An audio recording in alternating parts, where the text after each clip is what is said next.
Yo l'équipe, c'est Gauthier, j'espère que vous allez bien. Voilà, beaucoup d'entre vous me connaissent sur la chaîne Footstyle. Et là, aujourd'hui, je relance ma chaîne solo. Et pour commencer, je me suis dit rien de tel que de vous décrire un peu mon parcours, vous expliquer comment j'en suis arrivé là. J'ai pas d'histoire incroyable à vous raconter sur mon enfance. J'ai grandi dans une banlieue pavillonnaire en région parisienne. J'avais des potes, une famille, on jouait au foot. Bref, on kiffait la vie normale. Et j'étais pas du tout prédestiné à devenir champion de freestyle ou à en faire mon métier. Et le talent, ça n'existe pas, il y a que de la passion et de la patience. Je kiffais le foot, notamment les publicités de foot avec tous les gestes techniques. Ronaldinho qui dansait la samba, qui faisait du freestyle, la cage de Cantona, les sumo, la pub Pepsi aussi. Toutes ces choses-là, c'est un truc qui a bercé mon enfance et que j'ai toujours adoré. Mais à cette époque-là, je pensais que seul Zidane pouvait faire des contrôles à la Zidane, seul Ronaldinho pouvait jongler et faire des tricks comme Ronaldinho. Bref, je pensais que toutes ces capacités techniques étaient seulement réservées à une élite de footballeurs pro, mais je me suis détrompé plus tard. Parce qu'à l'âge de 15 ans, j'ai découvert le freestyle sur internet avec des vidéos de mecs lambda qui postaient des vidéos en train de réaliser des tricks de malades.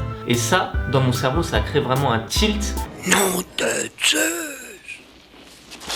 Et je me suis dit, moi aussi je peux y arriver, moi aussi je peux prendre mon ballon et faire tous ces gestes techniques que j'adorais regarder. Mais à cette époque-là, c'était impossible de trouver des infos sur le freestyle football. Aucun site internet, aucun tuto, bref, personne ne parlait de cette discipline. Vous imaginez la galère que c'était pour apprendre jour après jour des nouveaux gestes. Mais c'est aussi ce qui était passionnant. On était sur un terrain complètement vierge, on pouvait inventer tous les gestes possibles. Et ce qu'on était en train de faire, personne d'autre l'avait fait avant nous. Quand je rentrais des cours, je jetais mon cartable, je m'enfilais un goûter et je m'entraînais en cachette dans mon garage. Je sais pas pourquoi, mais je percevais ça comme une honte, le fait de m'entraîner à une discipline un peu bizarre où tout le monde allait me juger ou quoi. Jusqu'au jour où j'ai eu un niveau nécessaire pour passer du garage à l'allée du garage, puis à la rue, puis au bout de la rue, puis au parc qui était de l'autre côté du bout de la rue. Et j'ai tout de suite eu une envie, une idée, créer un site internet pour partager ma passion et qu'une communauté s'organise et se rejoigne. Le nom que j'ai choisi en 2007, c'était Footstyle. Je me suis fait des potes dans toute la France, j'appartenais vraiment à une grande famille. Et là, en 2007, j'ai eu l'occasion de participer à mes premiers championnats de France. Et je vous le dis, c'était un fiasco total, j'avais tout raté. Peu importe ces résultats négatifs, ces échecs, toutes ces chutes, car oui, j'ai même chuté pendant des compétitions. Le plus important pour moi, c'était de me relever à chaque fois. Et je pense vraiment qu'il faut réussir à dompter l'échec pour domestiquer la réussite. Et toutes ces petites victoires m'ont permis de grappiller petit à petit de la confiance. Et c'est là que je me suis fait repérer pour rentrer dans ma première équipe S3.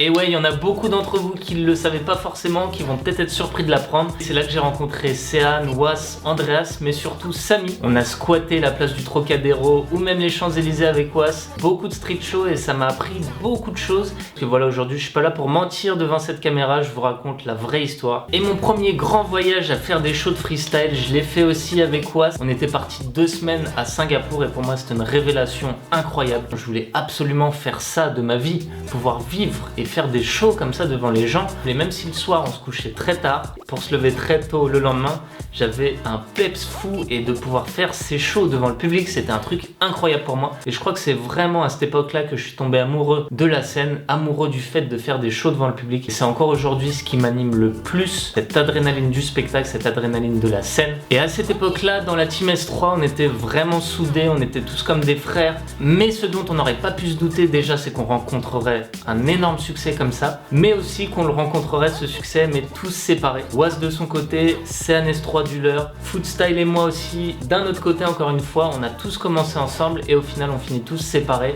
car à partir de 2010 l'ambiance commence à se détériorer au sein du groupe.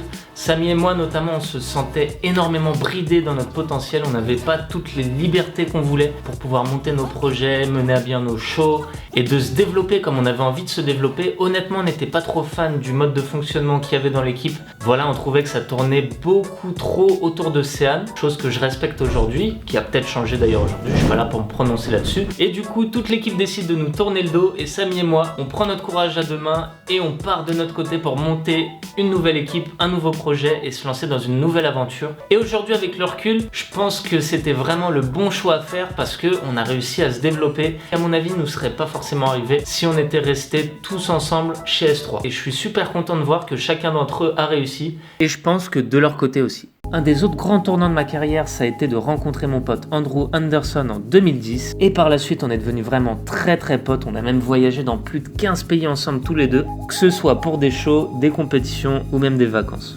On s'est beaucoup entraîné ensemble et je pense qu'on s'est énormément apporté mutuellement. Pour ma part, j'ai beaucoup progressé techniquement grâce à lui et ses méthodes d'entraînement à la dure.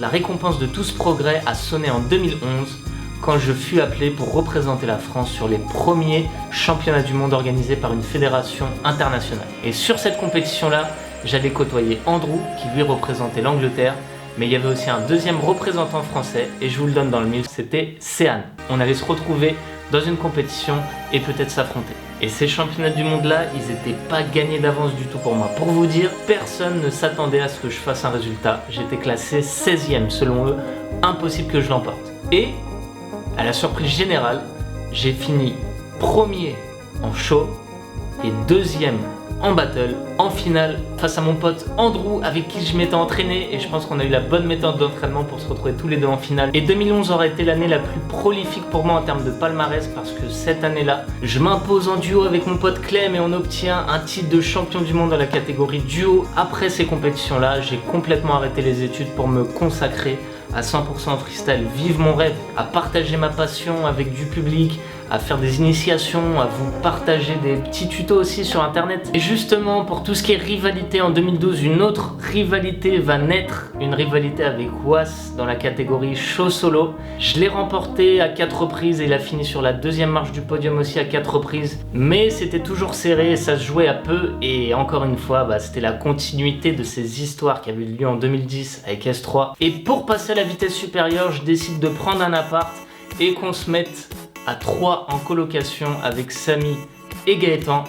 Au total, presque 40 pays visités. Alors forcément, en plein déménagement, il y a quelques souvenirs à déballer. Et c'est vraiment là que tout le cerveau et tout l'ADN de la chaîne YouTube Footstyle est né. On a passé des heures et des nuits à discuter, à savoir qu'est-ce qu'il fallait faire, qu'est-ce qu'il fallait pas faire. Chacun défendait son point de vue, chacun défendait ses idées. C'était vraiment incroyable tous ces moments-là et c'est de là vraiment que sont nés les zip-zap, les épreuves Footstyle et toutes ces vidéos que beaucoup d'entre vous ont kiffé. De la boule. Et de pouvoir créer des vidéos comme ça entre potes, dans une coloc, waouh, c'était une expérience de vie vraiment incroyable. Et après une année entière de coloc à bosser tous les jours, tous ensemble, de manière acharnée, ce qui devait arriver arriva, le burn-out. On a beaucoup trop travaillé, on faisait tous nos montages nous-mêmes, on se prenait énormément la tête pour les scripts, pour faire en sorte de trouver les meilleures idées. On faisait des shows, on organisait des compètes, on a essayé de lancer notre shop. On a vu les choses en grand et on aurait dû y aller petit à petit, étape par étape. Et suite à ça, on est parti de la coloc, on avait besoin d'un peu d'air, on avait besoin de souffler, de prendre un peu de la distance. Et c'est là qu'on a eu une petite période de doute. On s'est remis pas mal en question sur les formats vidéo. On a pas mal douté de ce qu'on avait fait avant et on avait moins d'énergie qu'avant. Et c'est pour ça qu'en 2018, il était temps pour nous de faire un nouveau départ. Et donc voilà. J'avais envie de vous faire cette vidéo, j'avais envie que vous compreniez d'où je viens et surtout où je veux aller. J'avais aussi envie de tous vous remercier, tous ceux qui m'apportent, m'ont apporté et continueront de m'apporter du soutien. Je vous kiffe vraiment, sans vous cette aventure elle aurait aucun sens. Faire des shows quand il n'y a pas de public, ça s'appelle de l'entraînement et personnellement je préfère les shows à l'entraînement. Je vais continuer à me donner à fond pour vous partager mes aventures sur YouTube, sur tous les autres réseaux. Bref voilà, j'espère que ça vous a fait plaisir en tout cas de me connaître un peu plus, de savoir un peu plus ce que j'ai au fond de moi. J'espère que ça en inspirera certains à faire les bons choix ou à pas refaire les mauvais choix que j'ai fait parce que j'en ai fait aussi, personne n'est parfait. Que du love à tous et je vous dis à très bientôt, j'espère pour une prochaine vidéo. Ciao ciao.